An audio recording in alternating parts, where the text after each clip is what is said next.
Alright, so the point of making this video is to cast down vain imaginations. That's the main part. Alright, so we're gonna start by reading Daniel chapter 7 and 25.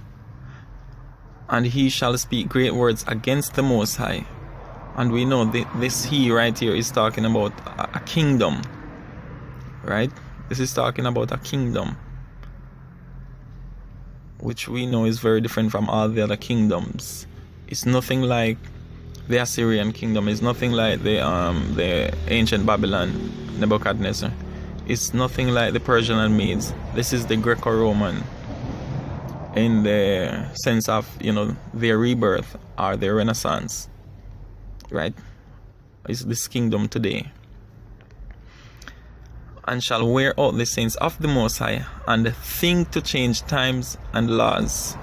Now the key word we want out of that is think. Why does the Bible say think to change times and laws? First thing, let's look up the word think and get some understanding. Think, and it says to ponder, to go over in one's head. So your thought is not your reality, right? It's just in the mind, to communicate to oneself in one's mind. So they only can change time in their minds, meaning this kingdom would change our perception of what time is. And we're going to touch on a few points, right? But just before, I want us to look at a video. The Pacific nation of Samoa has decided it would be better off if it observed a time zone closer to that of Australia and New Zealand. So it's declared it will switch to our side of the international dateline. It's a simple change that makes sense for business, but it's also creating a mind-bending side effect. The country will have to skip a day, so for Samoa, Friday, December the 30th will never happen.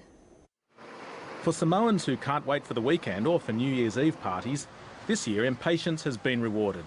At the stroke of midnight, the calendar will skip from Thursday, December the 29th to Saturday, December the 31st. For this week only, Friday won't exist. I think it should be a big celebration out there when it comes to the wake up on Saturday morning. Oops, it's Saturday morning now, not Friday morning. The international dateline runs through the Pacific. In countries to its west, today has been Friday. To the east, it's Thursday. Samoa has been on the American side of the line.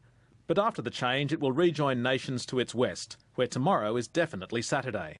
Hi Nancy, it's Valma here from Samoan Travel. Could you give me a call? For businesses dealing with Australia and New Zealand, the change makes sense. Every Friday, they can't make contact with trading partners who are already having a weekend off. And when Samoans have their day of rest on Sunday, to the west, everyone else has had a head start. Otherwise, we have to wait till we come in on Monday, which is really Tuesday. By then, they've prioritised other things. This isn't the first radical change Samoa has made to get in line with its neighbours. In 2009, the country switched from driving on the right to the left, a more controversial and potentially dangerous reform, which went smoothly. The Prime Minister who's behind both changes says they're in the national interest. We will ring the bells so as to wake people up to a new day. Not everyone is happy. The break in the cycle has divided the Seventh-day Adventist Church on whether the Sabbath should be Saturday or Sunday. And the resorts, which boast the last sunset of the year, will lose that distinction. But from tomorrow, Samoa will be the first notable country to ring in the new year, which for many is a great reason to celebrate. Jonathan Flynn, ABC News.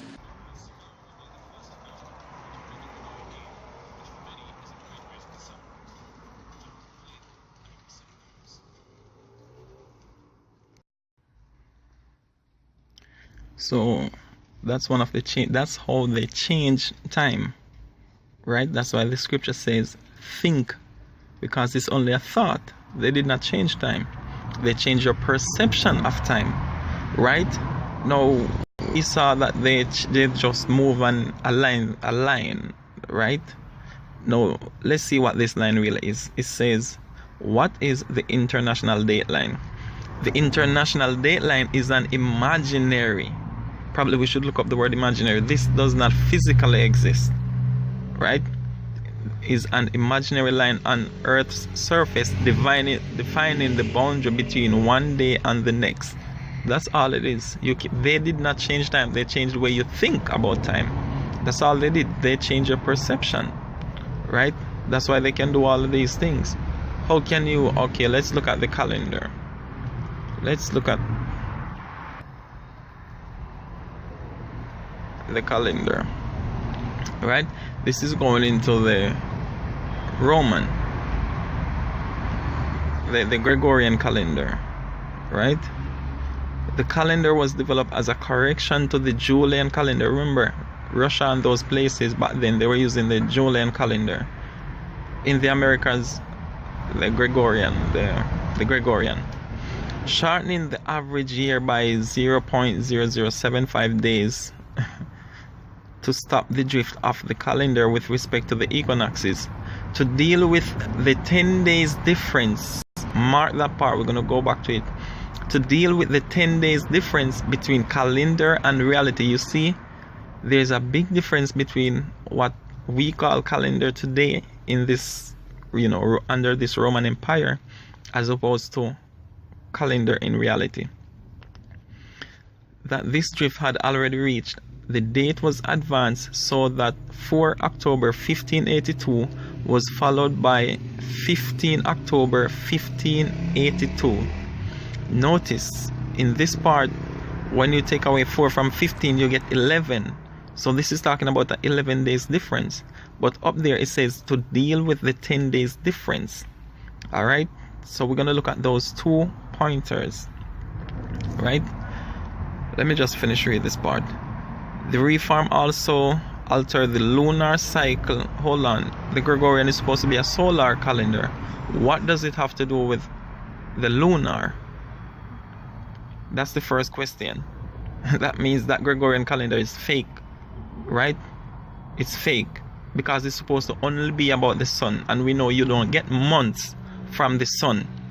So anyone who uses either you call it Gregorian or solar, that's totally out of the picture, right? That's fake. That has nothing to do with the Bible. That has nothing to do with the Most High. That's out. That's 100% pagan.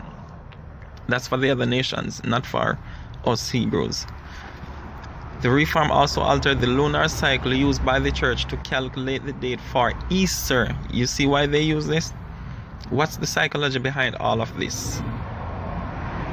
Because they need the moon to dictate when is the time for Passover, right? They use the word Easter here, but guess what?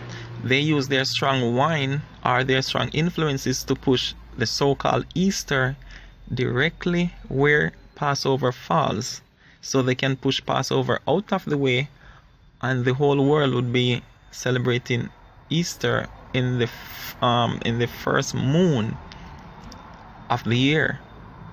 So no longer it's Passover in the first moon, but guess what it is? It's Easter. They did the same thing to our Feast of Lights, Hanukkah. Right? Hanukkah was supposed to be about the lighting of the altar. But what do? They don't celebrate Hanukkah. They push Christmas. They take a tree, they deck it with lights. It's the same thing. Right? Why they didn't keep their feast at a different time? Why does it occur in the same time? Hanukkah was a winter feast. We know that.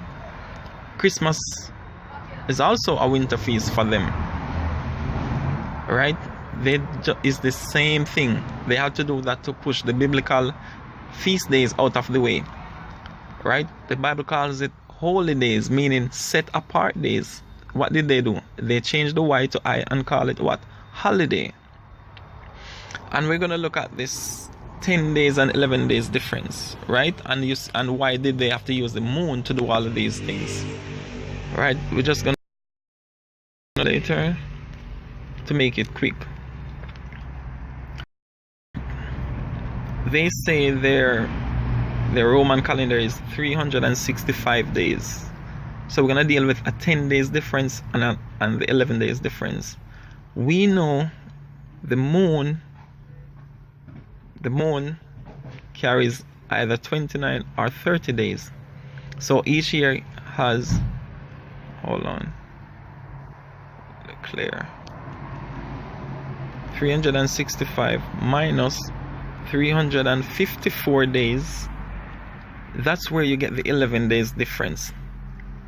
And again, 365 minus 355, that is where you get the 10 days difference, because we know the year goes by 12 moons, and 12 moons you cannot count 365 daylight period in 12 moons. That only exists on the calendar, and that's why it says the difference with the calendar and reality. Mention about the calendar and reality, because they are two different things, right? Can you remove a physical day? No, you can't, because to remove a physical day, you'd have to remove the sun. So that's why the scripture said, think to change times and laws. Now let's look at this. We know there are 4 seasons, right? This is it. Each season either carry 88 or 89 days. So let's say, for example, 2 seasons with 88 days, right? And then the other 2 would have 89 days. This is where the 354 days in a year comes from. All right? On other occasions, say you have 3 seasons with 89 days, 1 with 88 days. Oh, that's not it. Was that correct? 88, let me do it again. 88 times 2 plus 89 plus 89. 354. Yes, that's correct. And then you have 89 times 3 plus 355. So that's where the 10 days and 11 days difference come from. That's it. Now we're gonna go back into this whole calendar thing again. Now some of you might know the history when America purchased the Alaska from Russia. Remember, Russia was using the Julian calendar, and we already passed through the differences, 10-11 days difference, right? Now it says, when Alaska was Russian territory, the international date line, the imaginary line, ran between Alaska and Canada, putting Russia controlled Alaska on the same day as its then parent nation.